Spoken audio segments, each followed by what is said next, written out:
வணக்கம். நம்ம வீட்ல கரண்ட் கட் ஆகும்போது எங்கிருந்தோ புதுசா ஒரு பவர் ஸ்டேஷன்ல இருந்து சப்ளை வரும் இல்லையா? அது எப்படி நடக்குதுன்னு எப்பதாவது யோசிச்சிருக்கீங்களா? அது ஏதோ ஒரு பெரிய ஸ்விட்ச தட்டி விடுற மாதிரி சிம்பிளான விஷயம் கிடையாது. சொல்லப்போனா அது ஒரு ஹை டெக் ரொம்பவே துல்லியமான ஒரு டான்ஸ் மாதிரி. வாங்க அந்த டான்ஸோட ஸ்டெப்ஸ் பத்தி இன்னைக்கு நாம தெரிஞ்சுக்கலாம். ஆனா இந்த கேள்விக்கு பதில் சொல்றது அவ்வளவு ஒன்னும் ஈஸி இல்ல. ஒரு சின்ன தப்பு நடந்தா கூட பல கோடி ரூபாய் மதிப்புள்ள ஜெனரேட்டர்கள் வெடிச்சு சிதறலாம், இல்லனா ஒரு பெரிய நகரமே இருட்டுல மூழ்கிடலாம். அப்போ எப்படி இதை இவ்ளோ பாதுகாப்பா செய்றாங்க? அதுக்கான விடையத்தான் நாம இப்ப பார்க்க போறோம். இந்த முழு வேலையிலுமே முதல் மற்றும் பெரிய சவாலே இந்த ஒத்திசைவு, அதாவது சிங்க்ரனைசேஷன் தான். இங்க துல்லியம்ங்கிறது மிக மிக முக்கியம். ஒரு மில்லி செகண்ட் முன்ன பின்னானா கூட பல மில்லியன் டாலர் மதிப்புள்ள கருவிகள் நிரந்தரமா டேமேஜ் ஆக வாய்ப்பிருக்கு. அந்த காலத்துலலாம் இத செய்ய விளக்கு முறைன்னு ஒன்னு யூஸ் பண்ணிட்டு இருந்தாங்க. அதாவது சில பல்புகளோட வெளிச்சத்தை வச்சு சரியான நேரத்தை கண்டுபிடிக்க முயற்சி பண்ணுவாங்க. ஆனா இதுல துல்லியம் ரொம்பவே கம்மி. பெரும்பாலும் ஒரு யூகத்துல தான் இந்த வேலை நடந்தது. அதனால இந்த யூகங்களுக்கு பதிலா ரொம்ப சயின்டிஃபிக்கான நம்பகமான ஒரு கருவி நமக்கு தேவைப்பட்டது. அந்த தேவைக்கு ஒரு தீர்வா வந்ததுதான் நம்ம சிங்க்ரோஸ்கோப்.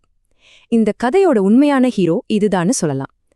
இது எப்படி இந்த ஆபத்தான ஆட்டத்தோட விதிகளையே மாத்துச்சுன்னு இப்ப பார்க்கலாம். அப்போ சிங்க்ரோஸ்கோப்னா என்ன? இது ஒரு ஸ்பெஷல் கைடு மாதிரி.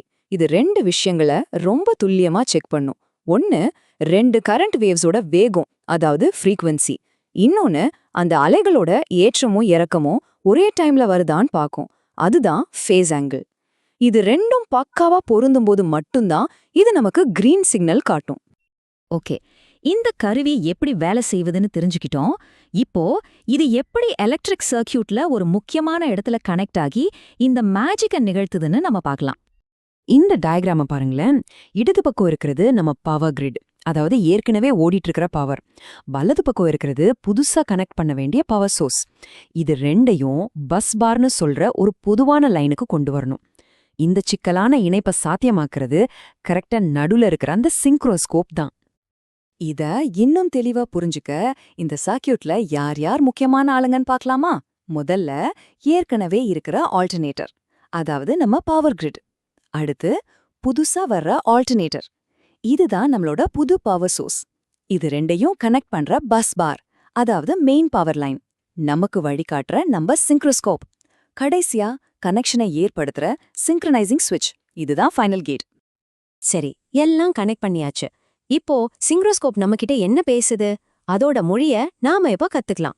இதுதான் இந்த வேலையில ரொம்ப முக்கியமான ஒரு ஸ்கில். இந்த சிங்க்ரோஸ்கோப் பார்க்க ஒரு ரவுண்ட் கிளாக் மாதிரி இருக்கும். அதுக்கு நடுவுல ஒரு பாயிண்டர், அதாவது ஒரு முள் இருக்கும்.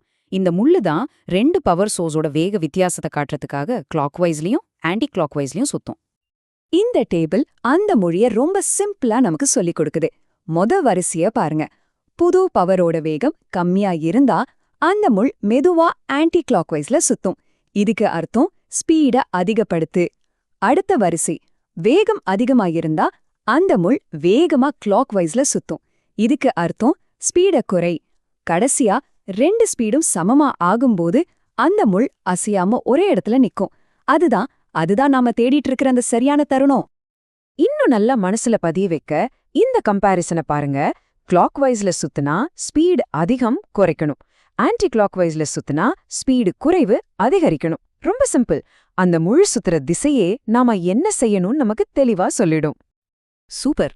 இப்போ சிங்க்ரோஸ்கோப்போட லாங்குவேஜ் நமக்கு புரிஞ்சிடுச்சு. இப்போ அந்த மொழிய வச்சு எப்படி ரொம்ப கரெக்டான நேரத்துல அந்த ஃபைனல் ஸ்விட்சை ஆன் பண்றதுன்னு பார்க்கலாம். இந்த ஒரு வரிய நல்லா கவனிங்க.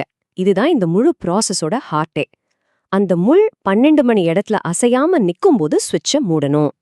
அந்த 12 மணி நிலைங்கிறது வேகம் மட்டும் இல்ல, ரெண்டு கரண்ட் வேவ்ஸோட ஃபேஸும் பக்காவா மேட்ச் ஆகிடுச்சுங்கிறதுக்கான அடையாளம். இந்த ஒரு நொடிதான் வெற்றியை தீர்மானிக்குது. அப்போ ஃபைனல் ஸ்டெப்ஸ் என்னன்னு பார்க்கலாமா? 1, அந்த முள் அசையாம நிக்கிற வரைக்கும் புது ஆல்டர்னேட்டரோட வேகத்தை அட்ஜஸ்ட் பண்ணணும். 2, அந்த முள் கரெக்டா 12 மணி பொசிஷன்ல நிக்கிறத உறுதிப்படுத்தணும். 3, அந்த சரியான நொடியில சிங்க்ரனைசிங் ஸ்விட்சை மூடி பவரை கனெக்ட் பண்ணணும். அந்த ஒரு செகண்ட்ல புதுசா வர்ற பவர் சோர்ஸ் ஏற்கனவே இருக்கிற கிரிட்டோட எந்த பாதிப்பும் இல்லாம ஒரு பூ மாதிரி மெதுவா சேருது. இதுதான் ஒரு பாதுகாப்பான, பிசுறு தட்டாத, கச்சிதமான இணைப்பு. சரி, இவ்ளோ டெக்னிக்கலா பேசிட்டோமே, இதெல்லாம் எதுக்குன்னு யோசிக்கிறீங்களா? இந்த கண்ணுக்கு தெரியாத ஹை ரிஸ்க் டான்ஸ் உங்க வீட்ல எரியிற லைட்டுக்கு என்ன அர்த்தத்தை கொடுக்குது? ரொம்ப சிம்பிள். உங்க வீட்டுக்கு வர கரண்ட் ஸ்டேபிளா, எந்த தடையும் இல்லாம இருக்கிறதுக்கு இந்த துல்லியம் மிக மிக அவசியம். இந்த கேள்வியோட நான் முடிக்கிறேன்.